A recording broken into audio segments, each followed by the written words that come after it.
Pues un mercado que sin lugar a dudas está cotizando con cautela en Europa, pendiente de cómo abra Wall Street, que hoy parece recular, y por supuesto pendientes de lo que diga Powell esta tarde en horario europeo. A esta hora recibimos a Pedro Palenzuela, director de Palenzuela Wealth EAF. Pedro, muy buenos días.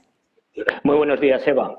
Bueno, ¿cómo ves el mercado, este momento, este pulso que estamos viviendo en unos mercados que asisten, aunque parece que esa escalada comercial la tienen bastante digerida? Efectivamente, parece que estamos en un momento de calma, calma tensa, pero calma, que eso es una buena noticia.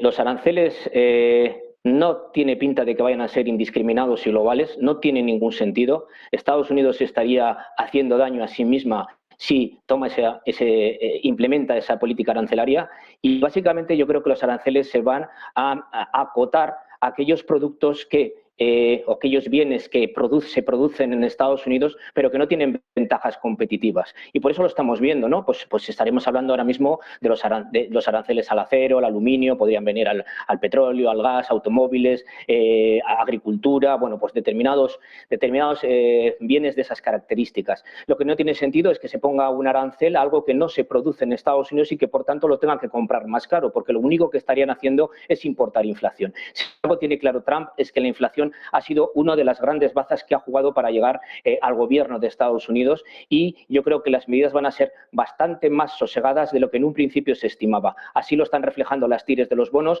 tanto los bonos USA como los bonos europeos están más estables y más bajos en TIR que hace unos días, y yo creo que el camino va por ahí. Otra cosa es que oigamos declaraciones abruptas que luego pueden llegar a negociaciones y que luego veremos al final cómo se acaban implementando o implantando esos aranceles, pero no nos tenemos que distraer con los tweets y con los anuncios y con los órdagos que en un momento determinado se den de uno y de otro lado. En este escenario, sin lugar a dudas, el mercado a quien aguarda es a Powell, después de la última reunión en la que mantenía tipos y decía que había que esperar, no quería mojarse en cuanto a las políticas.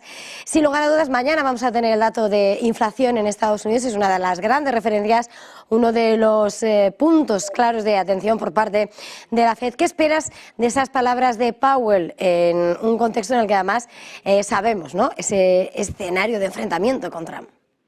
Totalmente. Lo que pasa es que yo creo que la inflación mañana, por lo menos parece que va a estar repitiendo en torno al 2,9, la subyacente incluso podría bajar una décima, pero desde luego que con todas estas políticas que puede llegar a tomar Trump y esos efectos que sí, aunque sean no muy notorios en la inflación, pero pueden afectar algo a la inflación, lo lógico es que la Reserva Federal mantenga una pausa extendida en cuanto a las bajadas de tipos de interés.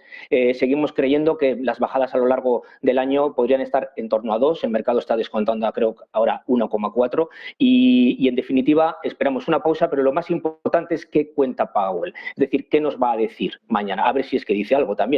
Eso es lo más importante. En este contexto, quería preguntarte a la hora de mirar oportunidades en el mercado. Estamos asistiendo ahora mismo a esa cumbre de París de la inteligencia artificial, y después de todo lo vivido, incluso las sacudidas dentro de este año en lo que era ese sector tecnológico, esa IA, a la hora de establecer una estrategia a medio o largo plazo, ¿qué visión tenéis? No, desde luego hay que seguir apostando por la tecnología y por la inteligencia artificial. DeepSeek, bueno, pues puede ser una inteligencia artificial que podemos denominar de low cost, pero los grandes proyectos de inteligencia artificial no van a variarse porque aparezca un DeepSeek o cualquier otra empresa, que como estás en China hay 100.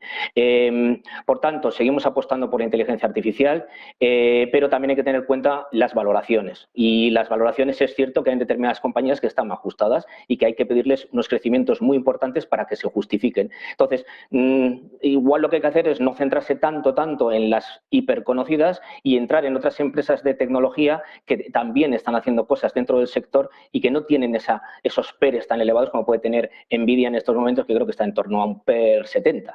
Entonces, bueno, pues esa es nuestra visión, seguir apostando por la inteligencia artificial. Es una buena noticia lo que está pasando lo que ha anunciado, creo que son 200.000 millones de inversiones junto con el sector privado en inteligencia artificial en Europa, y vamos a ver. De todas formas, somos más positivos en renta variable americana en general, pero no hay que dejar de mirar a la renta variable europea, porque si se producen puntos de inflexión en Europa, como puede ser un aumento del gasto en Alemania, del techo de gasto, del gasto público en Alemania, o una bajada del riesgo geopolítico por que se llegue a un acuerdo en Ucrania, pueden ser puntos de inflexión que puedan también ayudar a la bolsa europea. Por lo tanto, también tenemos que estar vigilando esa parte del negocio.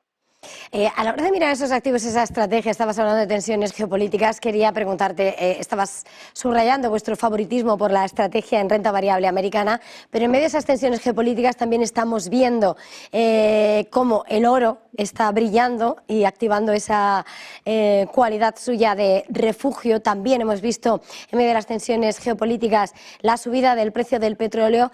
Siempre decís, el ruido del día a día tampoco tiene que desbordar una estrategia a medio y largo plazo, pero bueno, ¿cómo contempláis todas estas variables, todo este riesgo y cómo dibujarías ese horizonte, esa estrategia? Bueno, evidentemente el oro es un valor refugio y es un valor que ha incrementado mucho el precio porque muchos gobiernos quieren no depender del dólar y sus bancos centrales están comprando oro a expuertas, el gobierno chino, por ejemplo, ¿no? Y eso ha aumentado muchísimo la demanda de oro. De todas formas, eso yo creo que son cosas puntuales y nos tenemos que centrar más en los fundamentales de la bolsa. Por ejemplo, beneficios empresariales. Los beneficios empresariales, los BPAs en Estados Unidos están en torno a tres quintas partes de los resultados presentados, en torno a un 15%, 14-15%. Eso es más del doble de lo que se esperaba. Eso da sustento al mercado. Esas son las cosas que nos influyen más a la hora de tomar decisiones a medio plazo, no voy a hablar del largo, a medio plazo, que ese ruido que tú comentas del día a día, ¿no? Entonces tenemos que centrarnos un poco en lo que es las valoraciones fundamentales de los activos, y ahí es donde estamos.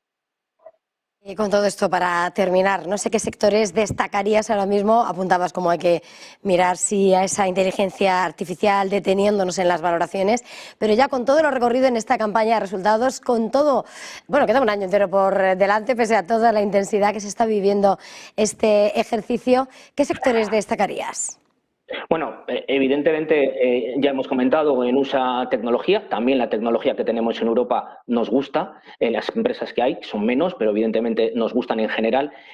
Consumo cíclico en Estados Unidos, porque el ciclo está siendo apoyado tanto por el empleo como, ya tenemos una tasa del 4%, como el crecimiento del PIB está siendo apoyado y por lo tanto el consumo cíclico nos gusta en Estados Unidos, los bancos también. Un poco más residual dentro de una cartera, pero tener una cartera de small caps americanas, tener algo en small caps americanas creo que es interesante, las preferimos a las europeas. Por otro lado, en Europa, pues estamos más defensivos a fecha de hoy, tenemos más el consumo defensivo, consumo básico, mejor, o sea, lo preferimos en Europa, empresas que también den altos dividendos y que tengan un historial de haberlos dado de forma consistente en el tiempo. Los bancos también nos gustan, en Europa el real estate también nos gusta y las infraestructuras nos gustan a nivel global. Eso sería un poco el panorama general. Muchísimas gracias, Pedro Palenzuela, una vez más. Gracias por estar con nosotros. Feliz jornada, feliz negocio. Hasta luego, Eva. Gracias. Nosotros hacemos una pequeña pausa para publicidad y enseguida volvemos.